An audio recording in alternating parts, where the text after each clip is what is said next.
ಕರ್ನಾಟಕ ರಾಜ್ಯದ ವಿಧಾನಸಭೆ ಮತ್ತು ವಿಧಾನಮಂಡಲ ಜಂಟಿ ಸಮಾವೇಶದ ಅಧಿವೇಶನದ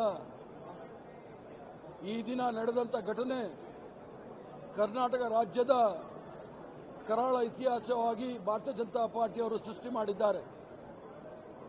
ಕರ್ನಾಟಕ ರಾಜ್ಯ ನೆಲದ ಕಾನೂನಿಗೆ ಗೌರವ ಕೊಡ್ತಕ್ಕಂಥ ರಾಜ್ಯ, ಸಂವಿಧಾನದ ಮೇಲೆ ಅಪಾರವಾದ ಗೌರವವನ್ನು ಇಟ್ಕೊಂಡಿರ್ತಕ್ಕಂಥ ರಾಜ್ಯ,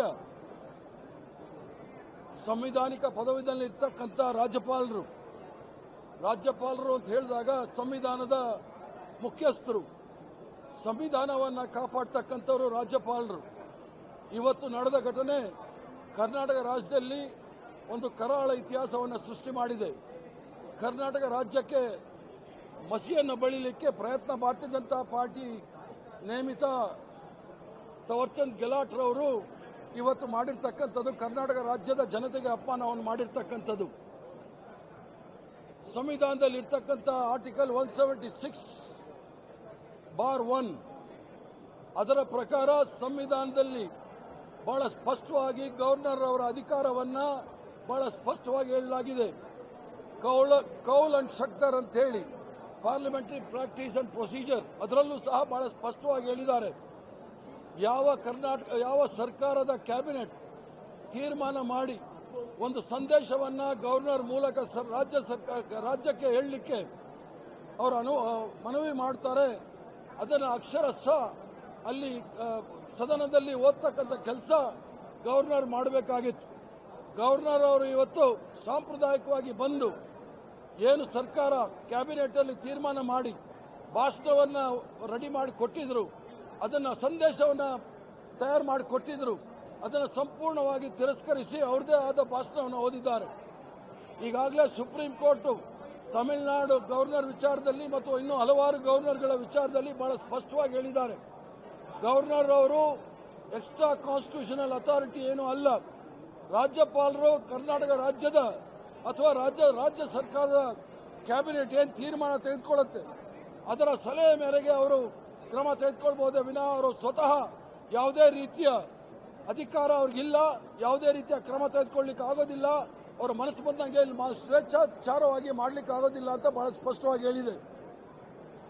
ಈ ರಾಷ್ಟ್ರದಲ್ಲಿ ಇರ್ತಕ್ಕಂಥದ್ದು ವೆಸ್ಟ್ ಮಿನಿಸ್ಟರ್ ಪ್ರಾಕ್ಟೀಸ್ ಅಂದರೆ ಏನು ಬ್ರಿಟಿಷ್ ಪಾರ್ಲಿಮೆಂಟ್ ಅಲ್ಲಿ ಏನು ವ್ಯವಸ್ಥೆ ಇದೆ, ಕ್ಯಾಬಿನೆಟ್ ತಯಾರು ಮಾಡಿದಂಥ ವರದಿಯನ್ನು ಓದ್ತಕ್ಕಂಥದ್ದು ಬ್ರಿಟಿಷಲ್ಲಿ ಬ್ರಿಟಿಷ್ ರಾಣಿ ಇಲ್ಲ ಮಹಾರಾಜ ಮಾಡ್ತಕ್ಕಂಥದ್ದು. ಇದು ಪ್ರಜಾಪ್ರಭುತ್ವ ರಾಷ್ಟ್ರ ಆಗಿರೋದ್ರಿಂದ ಇಲ್ಲಿ ಗವರ್ನರು ಇಲ್ಲ ರಾಷ್ಟ್ರಪತಿಗಳು ಏನು ಕ್ಯಾಬಿನೆಟ್ ವರದಿ ಅಥವಾ ಒಂದು ವರದಿಯನ್ನು ಕೊಟ್ಟಿರ್ತಾರೆ ಅದನ್ನ ಆ ಸಂದೇಶವನ್ನು ಓದಬೇಕಾಗುತ್ತೆ. ನಾವು ಇವ್ರು ಸ್ವಂತ ಹೇಳಲಿಕ್ಕಾಗೋದಿಲ್ಲ. ಇವತ್ತು ಮಾಡಿರ್ತಕ್ಕಂಥ ಗವರ್ನರ್ ಅವ್ರು ರಾಜ್ಯಪಾಲರು ಮಾಡಿದ್ದಾರೆ ಏನು ಅಂತ ಹೇಳಿದ್ರೆ, ನಾಗ್ಪುರ್ ಯೂನಿವರ್ಸಿಟಿಯಿಂದ ಬಂದಿರತಕ್ಕಂಥ 2 ಅಕ್ಷರವನ್ನು ಓದಿ ಇಡೀ ಕರ್ನಾಟಕ ರಾಜ್ಯದ ಜನತೆಗೆ ಅಪಮಾನ ಮಾಡಿದ್ದಾರೆ. ಅದರಲ್ಲಿ ನಾವು ಪ್ರತಿಭಟನೆ ಮಾಡೋ ಸಂದರ್ಭದಲ್ಲಿ ಭಾರತೀಯ ಜನತಾ ಪಾರ್ಟಿಯ ಕೆಲವು ಶಾಸಕರು ನನ್ನ ಬಟ್ಟೆಯನ್ನು ಹರಿದು ಹಿಂದೆಯಿಂದ ಹರಿದಿದ್ದಾರೆ. ಮುಂದೆ ಬರಲಿಕ್ಕೆ ಯಾರಿಗೂ ಧೈರ್ಯ ಇಲ್ಲ. ಅವರಿಗೆ ರಣಹೇಡಿಗಳು, ಬ್ರಿಟಿಷರ ಬೂಟ್ ನೆಕ್ದವರು ಭಾರತೀಯ ಜನತಾ ಪಾರ್ಟಿಯವರು, RSS ಅವರು ಮುಂದೆ ಬಂದು ಹೋರಾಟ ಯಾವತ್ತೂ ಮಾಡಲಿಕ್ಕೆ ಅವ್ರಿಗೆ ಧೈರ್ಯ ಇಲ್ಲ. ಗವರ್ನರ್ ಮೂಲಕ ಕರ್ನಾಟಕ ರಾಜ್ಯದ ಹೆಸರಿಗೆ ಮಸಿ ಬಳ್ಳಲಿಕ್ಕೆ ಪ್ರಯತ್ನ ಮಾಡ್ತಾ ಇದ್ದಾರೆ.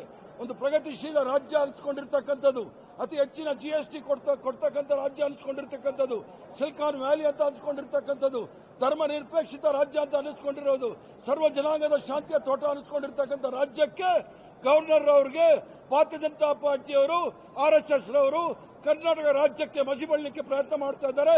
ಇದಕ್ಕೆ ತಕ್ಕ ಉತ್ತರವನ್ನು ನಾವು ಸಹ ಕೊಡ್ತೀವಿ ಅನ್ನೋದನ್ನ ಇವ್ರು ತಿಳ್ಕೊಳ್ಬೇಕು. ಏನಾದರೂ ಭಾರತೀಯ ಜನತಾ ಪಾರ್ಟಿ ಅವರಿಗೆ ಧೈರ್ಯ ಇದ್ರೆ ನನ್ನ ಎದುರಿಗೆ ಬಂದು ಹೋರಾಟ ಮಾಡಲಿ, ನನ್ನ ಎದುರಿಗೆ ಬಂದು ಚರ್ಚೆ ಮಾಡಲಿ ಸದನದಲ್ಲಿ, ಅದಕ್ಕೆ ಉತ್ತರ ಕೊಡ್ತೀನಿ. ಇವ್ರಿಗೆ ಫ್ಯಾಷನ್ ಆಗ್ಬಿಟ್ಟಿದೆ. ಇವ್ರ ವಿರುದ್ಧ ಪ್ರೊಟೆಸ್ಟ್ ಮಾಡಿದ್ರೆ ಇಲ್ಲದೆ ಇರೋದೆಲ್ಲ ಪದಪುಂಜಗಳನ್ನ ಉಪಯೋಗಿಸಿ ಮಾತಾಡ್ತಾರೆ. ಇವ್ರು ಯಾರು ಅಂತ ಹೇಳಿ ಗೊತ್ತು. ಭಾರತೀಯ ಜನತಾ ಪಾರ್ಟಿಯವರು ನನ್ನ ಬಗ್ಗೆ ಏನು ಮಾತಾಡೋದು ಬೇಕಾಗಿಲ್ಲ.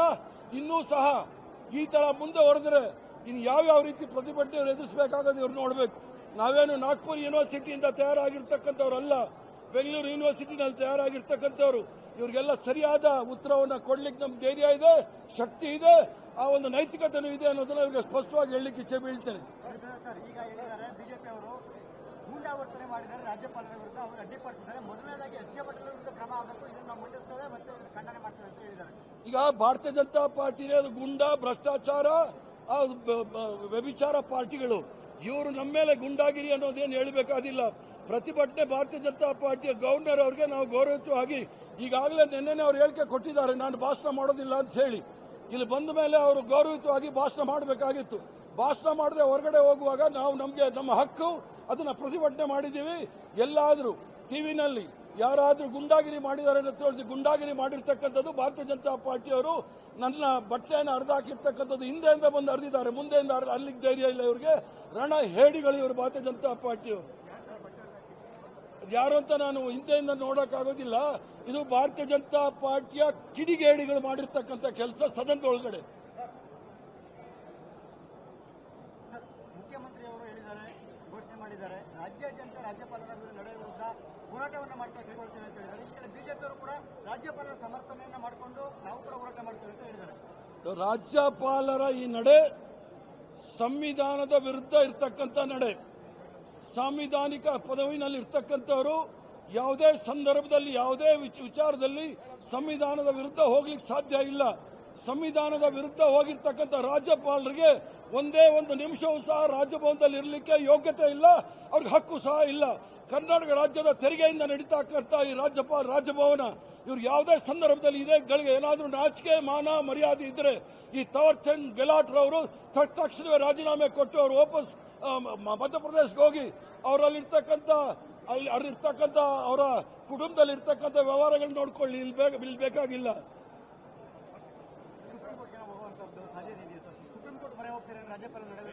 ಅದೆಲ್ಲ ತಾವು ಮುಖ್ಯಮಂತ್ರಿಗಳನ್ನ ಕೇಳಬೇಕು. ಮುಂದಿನ ಹೆಜ್ಜೆ ಮುಖ್ಯಮಂತ್ರಿಗಳು ಮತ್ತು ಪಕ್ಷ ಏನ್ ತೀರ್ಮಾನ ತೆಗೆದುಕೊಳ್ಳುತ್ತೆ ಆ ವಿಚಾರದಲ್ಲಿ ನಮ್ಮ ಹೋರಾಟವನ್ನ ನಾವು ರೂಪುರೇಷೆಗಳನ್ನು ಮಾಡ್ತೇವೆ. ಯಾಕಂದ್ರೆ ಯಾವುದೇ ಸಂದರ್ಭದಲ್ಲಿ ಕರ್ನಾಟಕ ರಾಜ್ಯ ಇಡೀ ರಾಷ್ಟ್ರಕ್ಕೆ ಒಂದು ಮಾದರಿ ರಾಷ್ಟ್ರವಾಗಿದ್ದು. ಗುಜರಾತ್ ಮಾಡಲ್ ಅಲ್ಲ, ಫ್ರಾಡ್ ಮಾಡಲ್ ಅದು. ಕರ್ನಾಟಕ ರಾಜ್ಯ ಇಡೀ ರಾಷ್ಟ್ರಕ್ಕೆ ಮಾದರಿಯಾದಂಥ ರಾಜ್ಯಕ್ಕೆ ಮಸಿ ಬಳ್ಳಲಿಕ್ಕೆ ಭಾರತೀಯ ಜನತಾ ಪಾರ್ಟಿಯವರು, RSS ಅವರು, ಬಿಜೆಪಿಯವರು ಪ್ರಯತ್ನ ಮಾಡ್ತಾರೆ. ಅದನ್ನ ನಾವು ಖಂಡಿಸ್ತೇವೆ. ಗ್ಯಾರಂಟಿ ನ್ಯೂಸ್, ಸುದ್ದಿ ಖಚಿತ, ನ್ಯಾಯ ನಿಶ್ಚಿತ.